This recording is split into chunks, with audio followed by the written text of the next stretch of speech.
Bonsoir à toutes et à tous. Je suis particulièrement ravie de vous accueillir pour ce tout premier épisode podcast de l'architecture simplement. Tous les mois, le dernier vendredi à 19h30, cette chaîne aura pour objectif d'aborder des sujets autour de l'architecture et des architectes de la manière la plus accessible possible. On se retrouve tout de suite pour notre thème du jour.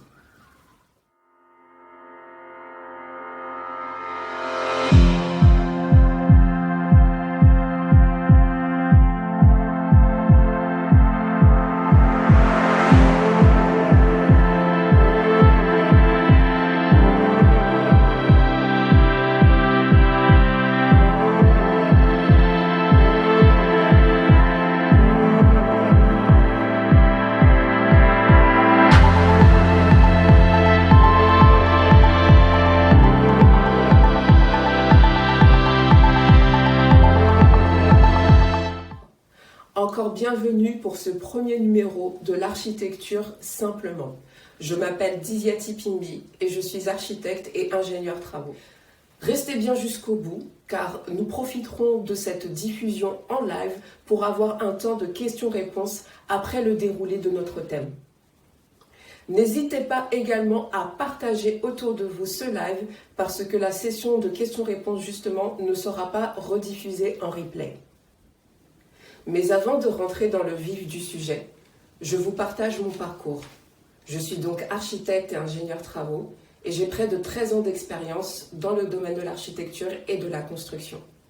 J'ai d'abord exclusivement commencé mes études et ma carrière en architecture et en cours de route, j'ai enrichi mes compétences de terrain en poursuivant une formation diplômante, un master spécialisé de management de projets de construction, option internationale. Ce tournant m'a permis d'occuper plusieurs postes dans la construction. D'abord conductrice de travaux au sein d'un grand groupe, ensuite assistante à maîtrise d'ouvrage, donc au niveau de la clientèle, maître d'œuvre d'exécution, chef de projet chez un contractant général. Maintenant, forte de toutes ces expériences, aussi bien dans la planification, la conception, la réalisation de projets, autrement dit le chantier, en fin 2022, je crée la société Kolendisa Architecture, dont je suis la présidente fondatrice. Comme son nom l'indique, Kolendisa Architecture est une entreprise qui réalise toutes les prestations architecturales. Ce que l'on vise à travers elle, c'est de repositionner les architectes dans leur dimension de bâtisseurs, car à mon sens, les architectes ne sont sollicités que pour une partie de leurs compétences.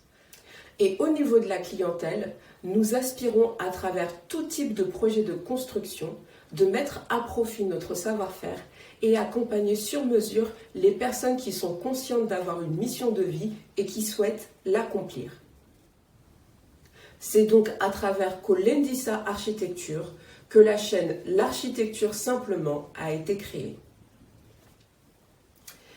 Et pour préparer cette première diffusion, nous avons organisé un micro-trottoir à l'occasion duquel nous avons pu interroger des personnes autour des deux questions qui sont ni plus ni moins le thème de notre soirée. Qu'est-ce que l'architecture? Qu'est-ce que font les architectes? Et à quoi servent-ils? À toutes celles et ceux qui nous suivent sur LinkedIn, vous avez pu écouter la restitution de ces interviews sur nos posts de cette semaine. Et j'invite celles et ceux qui ne l'ont pas encore fait à les écouter parce que les retours sont vraiment très intéressants. Un grand merci au passage à tous ces gens qui nous ont accordé de leur temps pour répondre aux questions. Parmi les retours, je vous en partage deux remarques qui m'ont été faites qui sont très parlantes. En vrai, c'est compliqué de poser des mots parce que j'ai fait de l'architecture au lycée du coup, mais je sais pas comment expliquer ce que j'ai fait. On va dire, c'est plutôt créer un projet. C'est le boulot d'architecte, c'est ça la question? Par exemple, un architecte, je ne saurais pas pour quelle raison j'en aurais besoin en particulier. Mis à part, je vais dire un truc tout bête peut-être, mais si j'ai une maison à construire, peut-être qu'il peut m'aiguiller sur l'aspect de la maison. Mais mis à part ça, je vois pas l'utilité en fait. J'ai du mal à me situer sur ça. Eh bien, qu'est-ce que l'architecture ? Tenter d'apporter des explications nettement bordées, bien ficelées dans ce domaine, peut être un casse-tête, mais nous allons relever le défi. Tout bonnement, lorsque l'on recherche dans le dictionnaire ou sur Internet, la définition que l'on trouve est la suivante. L'art majeur de concevoir des espaces et de bâtir des édifices. Ou encore, d'après le dictionnaire du bâtiment Arcature, l'architecture est qualifiée comme l'art de bâtir des volumes nécessaires à l'homme pour vivre et exercer ses activités en conciliant l'esthétique, les besoins fonctionnels et les contraintes techniques et administratives. Et je rajouterai les contextes socio-économiques, culturels et environnementaux. En somme, l'architecture est une discipline qui allie un grand nombre de paramètres très variés, dont l'art à la technique constructive, pour créer et faire réaliser des bâtiments et des aménagements. Elle fait partie de ces branches d'activité qui mobilisent plusieurs axes et champs d'analyse pour être pratiquées, ce qui la rend pas toujours simple à cerner, contrairement à d'autres métiers comme la plomberie par exemple, que l'on image bien plus facilement. Alors que l'on s'arrête souvent à la première partie de la définition concevoir des espaces, avec bien évidemment la notion d'idée de projet, d'élaboration des plans et d'autres démarches qui sont de l'ordre de la conception, on oublie la part de réalisation que porte l'architecture dans un projet de construction. Il s'agit bien également de bâtir des édifices et de ne pas que les imaginer. De même, comme le mentionne la définition du dictionnaire du bâtiment, l'architecture relève du fait de bâtir ce qui est nécessaire aux hommes avec un grand H pour vivre et exercer ses activités. De ce fait, l'architecture ne concerne pas uniquement la création de maisons de particuliers, mais absolument tout type d'ouvrage. Aussi bien donc les maisons que les monuments, que les lieux d'habitation, les immeubles de logement par exemple, les lieux de travail, de restauration, de détente bien-être, de commerce, etc., etc. Pour la petite anecdote, il s'avère que la personne qui a partagé qu'elle ne savait pas trop pourquoi faire appel à un architecte, à part éventuellement pour avoir quelques conseils pour sa maison, en fait cette personne tient une boutique de compléments alimentaires pour les sportifs juste à côté d'une salle de sport. Du coup, juste après notre échange, je n'ai pas manqué de lui faire remarquer que pour créer ou aménager une salle de sport, il pouvait justement faire appel à un architecte pour ce projet. Cette petite histoire fait une bonne transition pour poursuivre maintenant avec une présentation rapide des architectes. L'activité des architectes dépend du secteur du bâtiment, particulièrement du type de clients qui les sollicitent et de la nature des projets qui leur sont demandés. Nous avons vu un peu plus tôt que l'architecture peut s'appliquer pour n'importe quel type de construction. Par conséquent, un architecte peut créer ou aménager n'importe quel bâtiment. Les sollicitations d'architectes se réalisent contractuellement par le biais de commandes qui proviennent soit de marchés publics, donc à la demande de l'État ou à d'autres échelons jalons de gouvernance comme les mairies, les intercommunes pour des écoles par exemple, soit par le biais de marchés privés, c'est-à-dire un particulier qui sollicite un architecte pour construire sa maison ou une entreprise qui veut aménager ses bureaux. Nous allons voir maintenant dans quelle mesure cette affirmation se confirme suivant le genre d'architecte à qui l'on fait appel. Parce que l'architecture regroupe un grand nombre de métiers.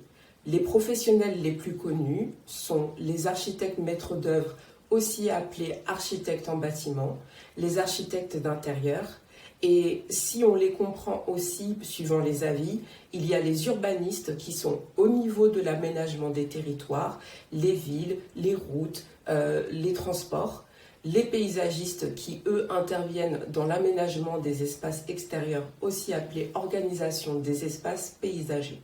Dans ce numéro, notre périmètre d'exploration va se limiter aux architectes en bâtiment et aux architectes d'intérieur, car c'est auprès d'eux que le grand public va être le plus susceptible d'avoir affaire. De façon générale, on définit l'architecte comme le professionnel capable de concevoir un projet architectural et d'en conduire l'exécution dans le sens de superviser la réalisation, autrement appelé le chantier, afin de garantir la conformité architecturale et de s'assurer que la conception est bien respectée au moment de sa construction. Plusieurs caractéristiques distinguent les architectes d'intérieur des architectes en bâtiment. Quoique dans la pratique, les limites entre les deux métiers ne sont pas si figées, spécialement lorsque un architecte maître d'œuvre, architecte en bâtiment, réalise des prestations d'architecte d'intérieur. Pourquoi ? Dans les grandes lignes, parce que les architectes d'intérieur ne sont habilités à intervenir que sur ce qui relève de l'aménagement d'espaces intérieurs. Ils peuvent aller jusqu'à faire déplacer des parois qui sont des murs intérieurs non porteurs, mais pas ce qui touche de la structure du bâtiment. Ce n'est donc pas auprès d'un architecte d'intérieur qu'on fait appel pour construire un bâtiment neuf. On les confond aussi très souvent avec les décorateurs.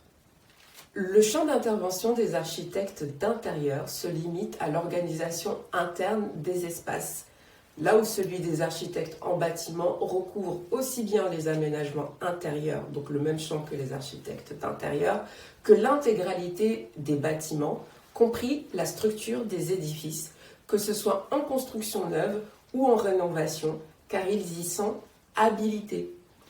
En effet, les voies et les systèmes qui régissent ces métiers sont diffèrent, bien que un individu ayant poursuivi un parcours universitaire pour devenir architecte maître d'œuvre peut s'orienter et exercer l'architecture d'intérieur, tandis que la transition inverse n'est pas faisable.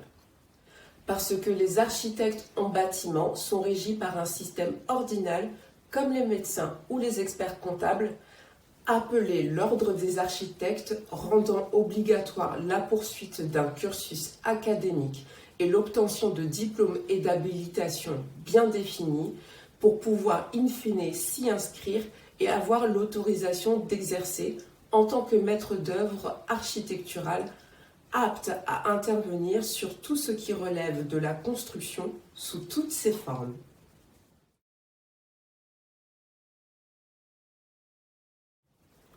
Voici donc ce que je voulais partager avec vous pour cette première diffusion.